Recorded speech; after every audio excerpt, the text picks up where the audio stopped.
How's it going, Glowforgers? I wanted to give you guys an update of this channel. This channel is about to be getting broader in scope. First, thanks so much for your support and following me in this journey. I'll give you a quick tour of this place as well too. I won't talk about much. But anyways, last time I did a tour, I was in Arizona, now I'm in Wisconsin.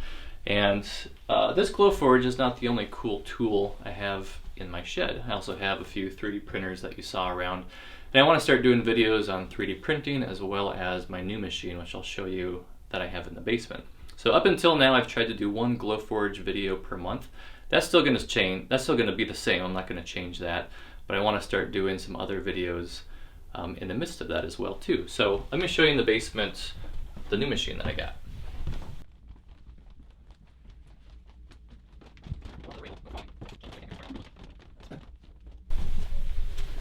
So here's the basement. I call this the workshop. I like this place a little more than the craft room, I guess. I'll start over here quick. Here's kind of the official woodworking area. Still got a few more things to go, but it's a pretty effective place for the moment. This guy is the new machine that I just got. This is my new CNC machine. This is the Onefinity Woodworker version.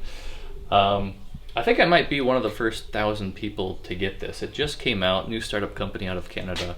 But super excited. I've already cut a few different projects, and I want to start doing videos on CNC as well too. And they really start complementing each other. Some projects are better for CNC, some products are better for Glowforge, some are better for 3D printing, and sometimes you need all three of them to produce a great product.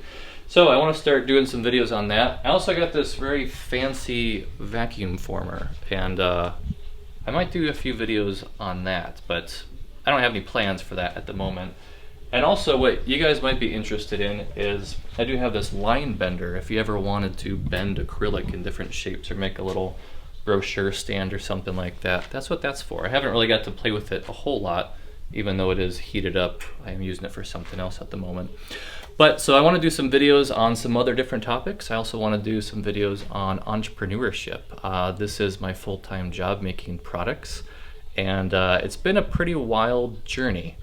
It certainly has. So I want to talk about entrepreneurship and the journey, not because I'm an amazing success story, but I'm probably just like you. A lot of us are in the same journey, wanting to quit our jobs, wanting to start an Etsy store and have a full-time job off of making products. So yeah, I want to start doing videos on lots of broad topics, but I'm still going to be doing at least one Glowforge related video per month for you guys. Thanks again for your support. And if you only want to watch those Glowforge videos, I'm still going to have the same thumbnails, so it's going to still have those green triangles. So if you want to see just the Glowforge, you can see, oh, the thumbnail has a green triangles. That's a Glowforge video. I'll use some different colors and different thumbnails so you'll know it's a different topic, but you are more than welcome to follow me on the journey into some of these other tools as well too. Thanks again for your support, and I'll see you soon on the next video.